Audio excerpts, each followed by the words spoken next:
Bwana Yesu asifiwe. Amen. Asifiwe mara tena. Amen. Yaani wazazi wetu wa kitambo ama wazee wa kitambo waliketi wakaona zile vitu ambazo zinaweza kuwa hatari ndani ya maisha yetu.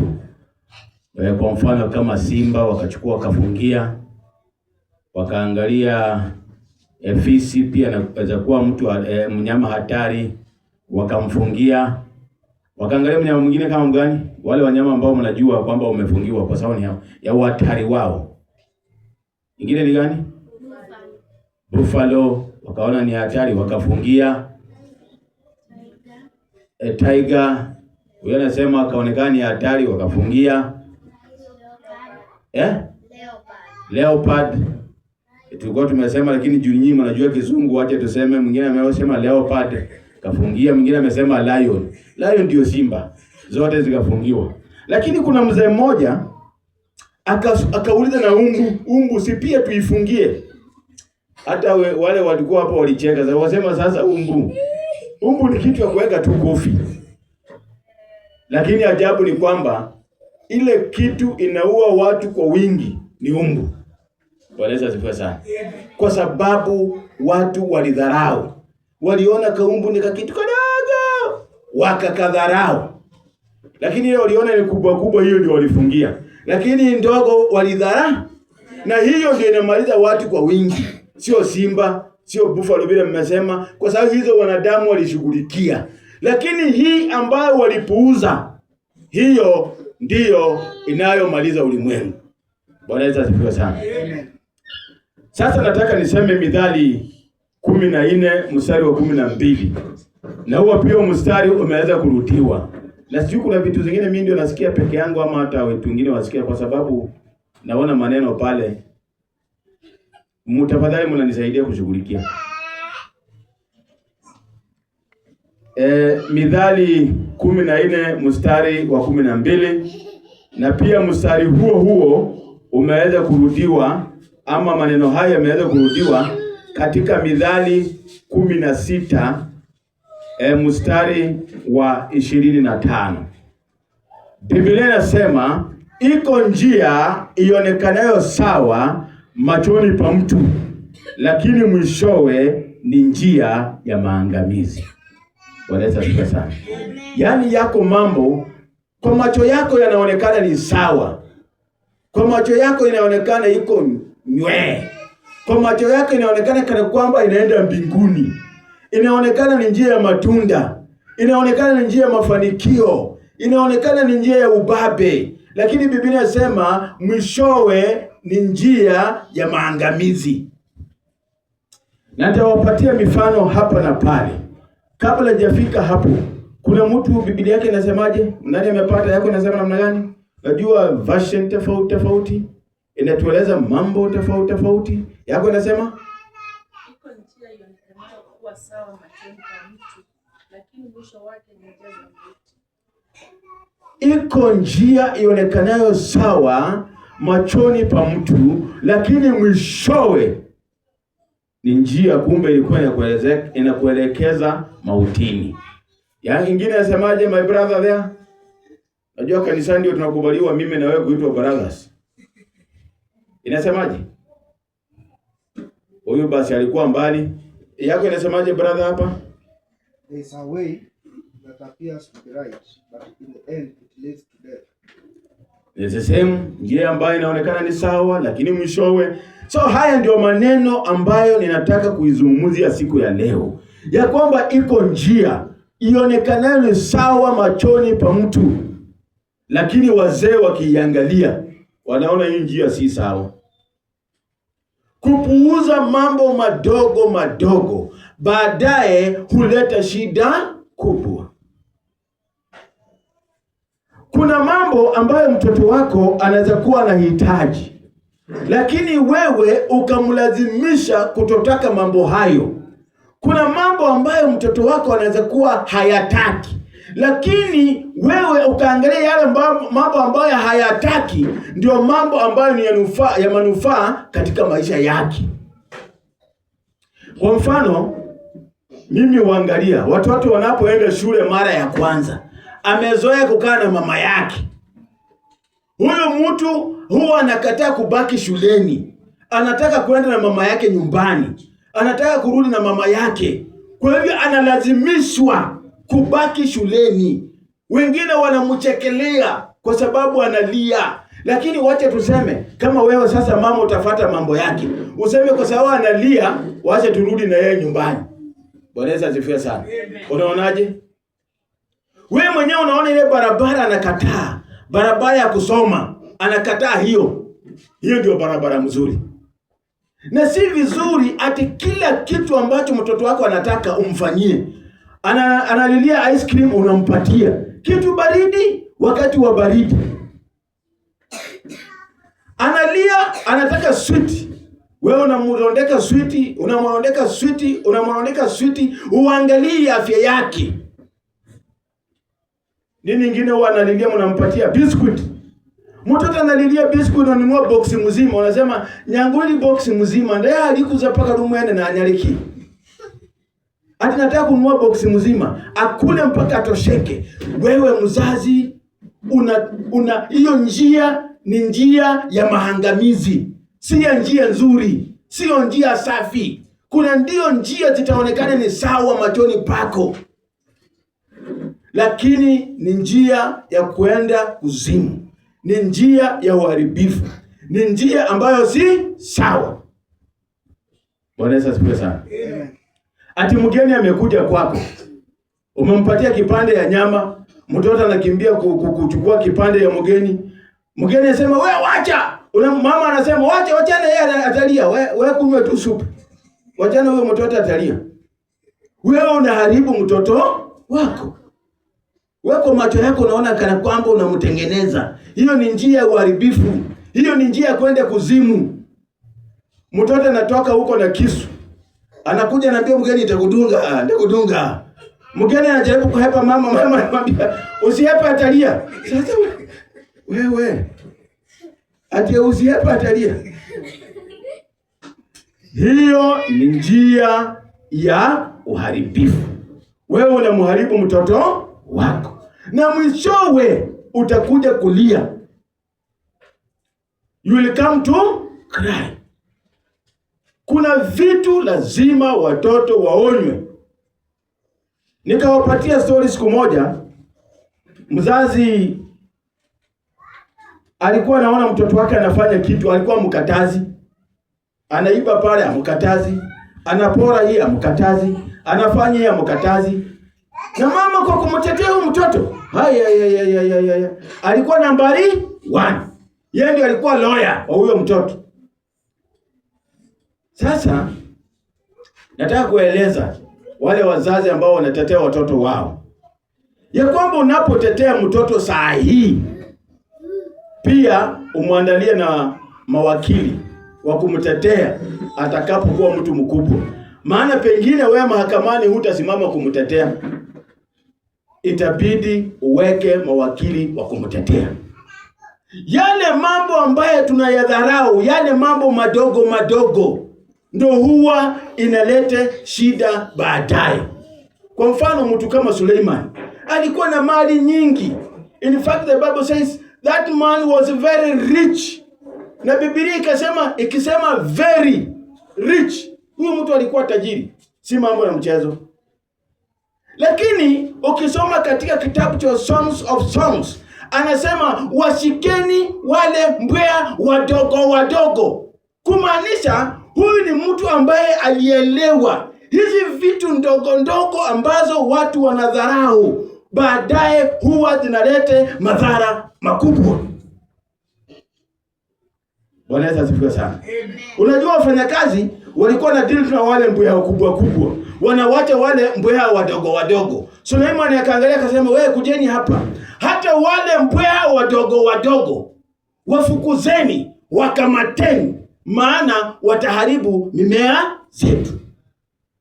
Tusiwe watu wa kudharau mambo madogo, maana baadaye itakuja kutugharimu. Bwana Yesu asifiwe sana. Kuna mtu mmoja nataka nisome mambo yake. Yanapatikana katika Mathayo 27 mstari wa 32. Simon Mkurene, yule ambaye alisaidia Yesu kubeba msalaba. Biblia inasema kwamba alikuwa ametoka shambani. Kwa hivyo alikuwa amefanya kazi ya shambani. Alikuwa amechoka, lakini akakamatwa, akalazimishwa kuubeba msalaba wa Yesu. Yeye mwenyewe hakutaka kuubeba ule msalaba. Ni kulazimishwa, alilazimishwa. Pengine hata alitandikwa viboko kadhaa na akaubeba ule msalaba. Mimi ninaamini Simon Mkurene mahali yuko sasa hivi anaona alilazimishwa kufanya jambo nzuri. Alilazimishwa kubeba msalaba wa Yesu. Lakini kwa roho yake yeye hakutaka. Kwa hivyo unaweza mlazimisha mtoto wako kufanya mambo mazuri. Hataki kuoga, hiyo tunajua. Mlazimishe kuoga. Hana tabia mzuri, mtandike viboko. Biblia imekubali awekelewe unyo. Kwa sababu Biblia inasema ujinga imefichwa ndani ya kichwa cha mtoto na kiboko itaondoa. Sio ati kumwekelea ugali kwa wingi. Ati wewe unajua nikosea, maliza hiyo ugali. Hiyo hapana. Biblia inasema hivyo. Unafanya mambo opposite. Bwana Yesu asifiwe sana. Tusiwe watu wa kupuuza mambo madogo.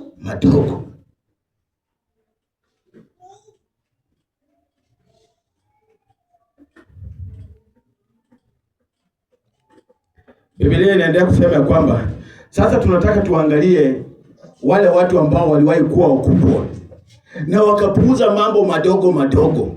Tunaanza na mtu kama Daudi. Daudi alikuwa ni mfalme, alifanya kazi nzuri.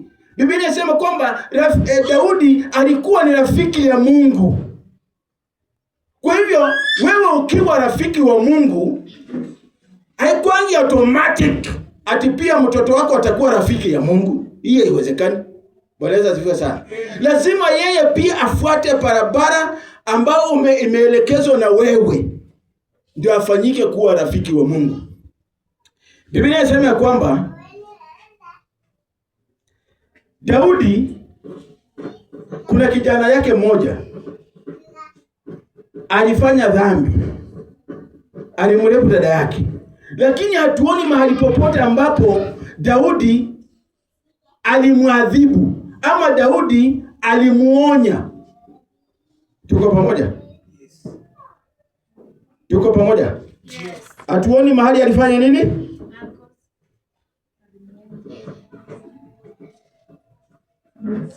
Hatuoni mahali ambapo alimuonya.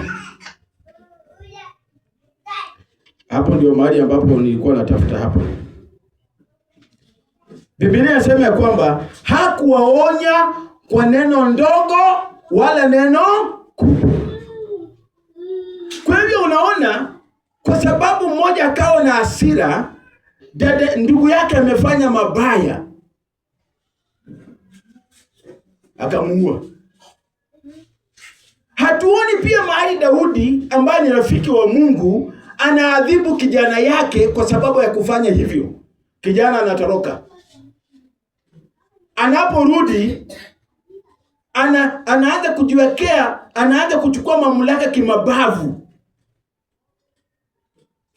Tunaelewana? Bwana Yesu asifiwe sana. Hakuna mahali Daudi anaonekana akionya kijana ya. Biblia inasema Daudi hakuonya watoto wake kwa neno ndogo wala kwa neno kubwa. Alidharau yale maneno madogo. Na hayo ndio alikuja kuleta shida kubwa katika familia yake.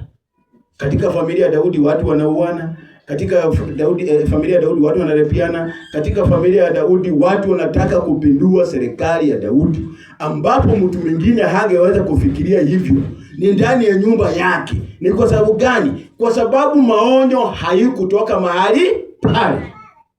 Huyu ni rafiki ya Mungu, mtu ambaye alitembea na Mungu, lakini alipamba watoto wake sana, aliwapenda sana,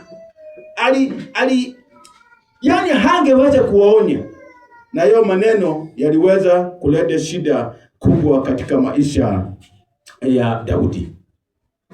Tunataka pia tuangalie mtu wa Mungu ambaye anaitwa Eli. Eli alikuwa ni mtu wa Mungu. Alikuwa na wanawe wawili, aliitwa Hofni na Finehasi. Walikuwa wana wa Eli. Ati wao walipotenda dhambi, baba yao aliwaonya lakini hakuwaadhibu. Bwana Yesu asifiwe sana. Ati wewe leka. Sasa utashinda tu ukisema leka. Utashinda ukisema tu wacha. Ni kama jamaa mmoja hapa niliona anasugua mdomo, alafu mahali anaweka ile maji, nikamwambia hii kuja. Hii akapata kiboko. Hiyo nilikuwa tu ndani ya maandiko. Kwa sababu ningemwambia tu hangejua. Huyo mjamaa wangu wako hapa anasikia mambo. Wewe uache kujifanya mambo. Bwana Yesu asifiwe sana.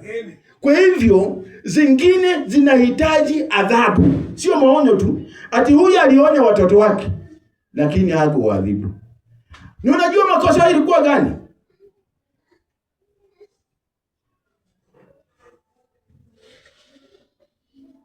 Ati unajua kitambo kuna ile nyama mnono, ile nyama soft ndio ilikuwa inachomwa, ile nini inaendea Mungu. Inaitwaje?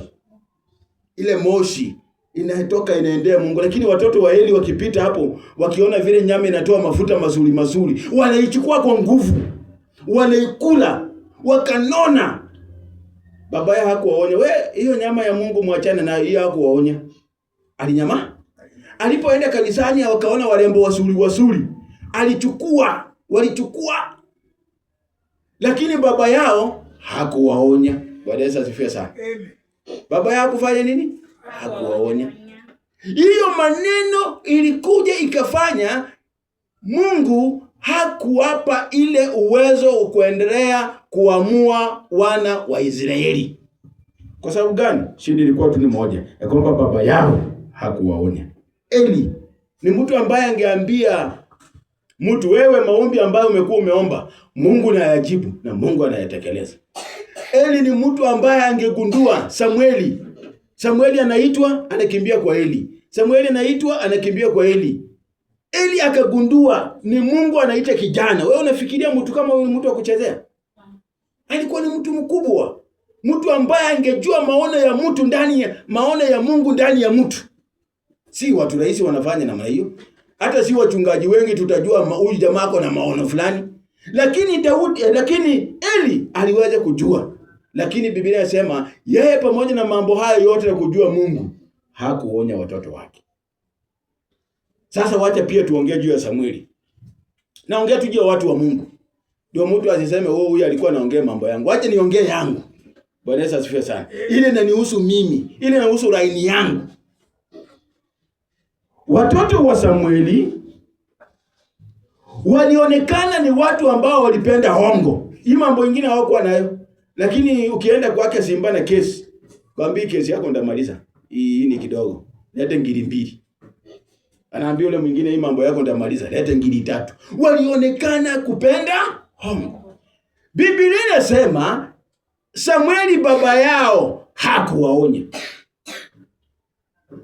Hii ilifanya wao ndio wangechukua next baada ya baba yao.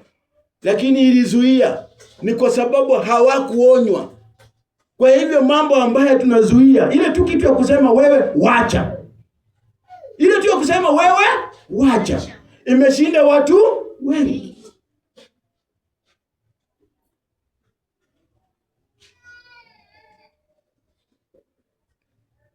Bwana Yesu asifiwe sana. Amen. Kwa hivyo, that's why unaonanga mimi mambo mengine naonya mtu na kuwa mharabu. Hata kama ni uhusiano unakata. Kwa sababu gani niseme hivyo? Niliwahi sikia story ya mtu mmoja.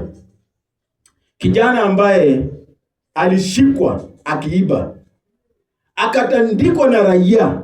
Mama akakimbia huko kwenda kutetea kijana yake. Baba hakuenda.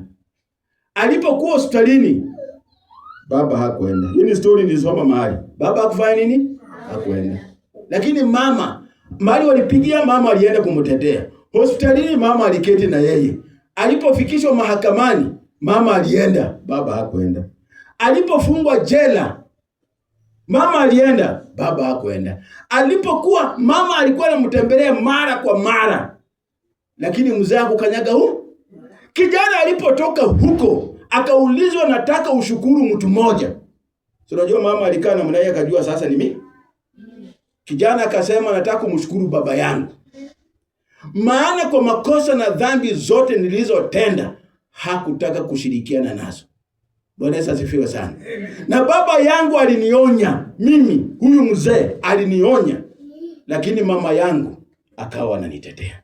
Bwana Yesu asifiwe sana. Kwa hivyo kuna mtu, kama kuna mtu wa kushukuru ni baba yangu. Bwana Yesu asifiwe sana. Hii ni story moja. Story nyingine, kuna kijana alikuwa mwizi, akapelekwa mahakamani, akafungwa. Akaambia judge, kabla hujanifunga, kabla hajaingia hapo, nataka ninong'onezee mama yangu kitu kwa sikio. Judge, nasikia ukiomba ombi wanakukubalianga, ni ukweli?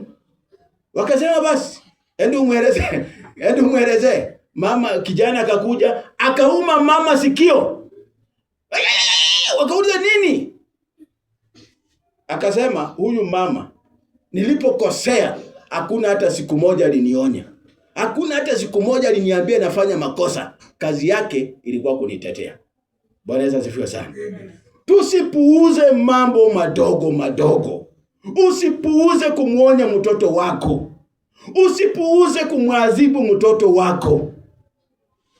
Mimi nimeona ati mama na mtoto yake wanashirikiana kumtusi mtu mzee. Hiyo nimeona. Mimi kuna siku nilikuwa ugenini, nikaona mzee mkongwe amesimama na mama mtoto mdogo kama Bianca. Mama yake akamwambia, hata wewe umetoka mbali na wewe ni mkeni, endelea kuketi chini. Tusipuuze mambo madogo madogo.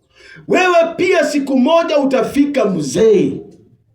What goes around comes around. Utafika mzee. Yale mambo ambayo unayafanya utakuja ilipia. Hata kama miaka zako za kuishi duniani zitaisha, itabidi iongezwe ili ulipe. Bwana Yesu asifiwe sana. Mimi nimewahi kupanda kwa gari, nikaona mzee ameingia. Wakaambia mtoto mdogo asimamia mzee. Mama yake akajibu, hata wewe nimemlipia kiti, mzee angengojea. Na pengine mzee anaenda hospitalini, masaa ya kungojea hakuna. Maybe alikuwa ametoka mbali, maybe gari ilikuwa imechelewa. Mama utakuja lipia, baba utakuja lipia. Wewe ambaye unafanya mambo hayo utakuja lipia. Hakuna kitu, yani tunajaribu, huwa tunasema ya kwamba malipo ni duniani, ahera yaenda tu hesabu ya kwamba huyu alifanya hii akalipwa hii, huyu alifanya hii akalipwa hii. Jina la Bwana litukuzwe. Amen. Biblia inasema katika Mithali 22 mstari wa 6. Biblia inasema, mfundishe mwanao maneno, hata akifika mzee hata yasahau. Mfundishe maneno, hata akifika mzee mambo haya hawezi akayasahau. Mimi niliwahi ona mtu alikuwa na shiriki na sisi hapa, akapata kazi, hata fungu la 10 hatumi. Sadaka hata akikuja kwa hii kanisa huwa anaangalia hatoi. Sasa huyu tutalaumu yeye ama tutalaumu mzazi? Pengine aliona wazazi wake watoangi. Pengine anasikia maneno ya wazazi wake wanaongea huko nyumbani, anayabeba mpaka kanisani. Ati kanisa, ati hao ndio wanakulanga tu pesa yetu. Number 1, Biblia inasema usikuje nyumbani mwa Bwana mikono mitupu. Wewe misheni unasikia? Bianca unasikia? Prince unasikia? Anko unasikia? Wewe unaitwanga nani bwana? Laki unasikia? Bwana Yesu asifiwe sana. Msiwahi sema si kuwaonya. Ati mimi nilikuwa baba yenu, nilikuwa bishop, ati si kuwaonya. Nawaonya. Msiwahi kuja kanisani mikono mitupu. Afadhali ukae nyumbani kama una pesa. Bwana Yesu asifiwe sana. Amen. Lakini nayo kama hauna, pia Mungu anajua. Lakini wakati uko nayo, wakati unafanya kazi, hiyo tunajua iko. Kwa hiyo tunaingojea. Bwana Yesu asifiwe sana. Amen.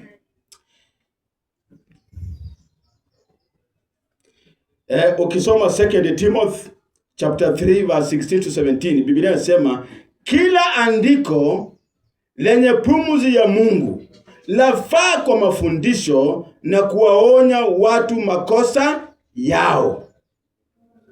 Bwana Yesu asifiwe sana. Amen.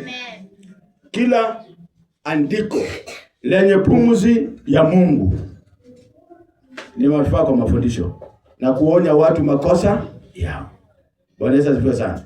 Huyu kijana nashukuru siku moja, simuliona baba yake akikuja hapa na sadaka 200. Sijui mlikuwa hapa. Akasema sadaka watangazangi. Lakini kwa sababu nataka mjue mimi ni mtu mwaminifu, kijana alinituma na sadaka ya 200.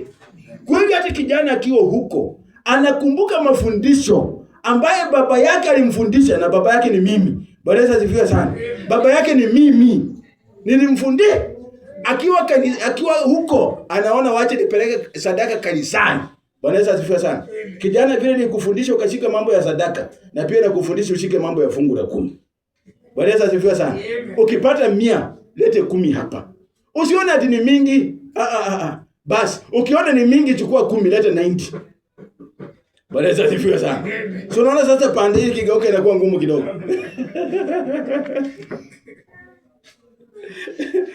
Alafu tuchunge upendo wetu kwa watoto. Kwa sababu unaweza penda mtoto excess mpaka umharibu. Bwana Yesu asifiwe sana. Upendo unafaa kuwa na mipaka.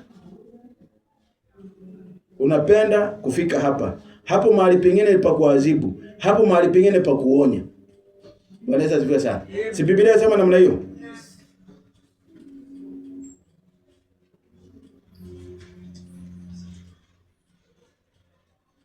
Alafu nikawa nimesema ya kwamba wanao watetea watoto wao waunde lawyer. Hiyo ni kizungu, waunde lawyer. Na kwa Kiswahili waunde mawakili wa kuwatetea siku za usoni. Maana huenda hutakuwa. Huenda utafanya nini? Utakuwa. Ama utakuwa na hutakuwa na nguvu za kumtetea. Kwa hivyo wewe fanya biashara, tengeneza pesa mapema ili wakati utakapofika uendelee kufanya ile kazi ambayo umezoea. Bwana Yesu asifiwe sana. Alafu kuna mtu mmoja nilikuwa nasikia akisema ya kwamba ili yangu tu ya kwamba unapotafuta afya, unapotafuta pesa, tafuta na afya. La sivyo wewe na pesa mtasaidiana kutafuta afya. Bwana Yesu asifiwe sana. Kwa hivyo kila kitu ifanywe kwa kadri. Kwa kile kitu ifanye kwa kadri. Nasema Mungu awabariki sana. Nasema Mungu awabariki sana. Nasema Mungu awabariki sana. Nasema Mungu awabariki sana.